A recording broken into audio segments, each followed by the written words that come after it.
xin chào các bạn nha. Miranda mình sẽ quay clip. Ăn quả ớt nha mọi người. Đi. Đặt thế nhỉ. Không biết làm. Ôi.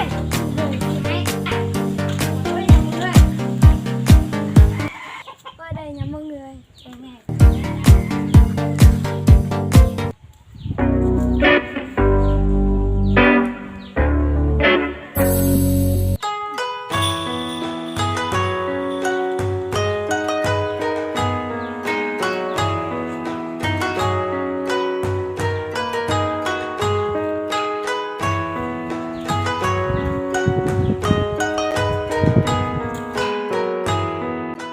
Đây nha mọi người, ăn nha.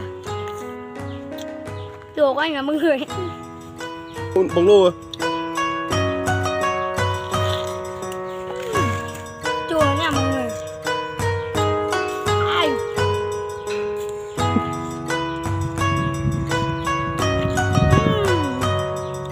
Chua nha mọi người. Ngon không?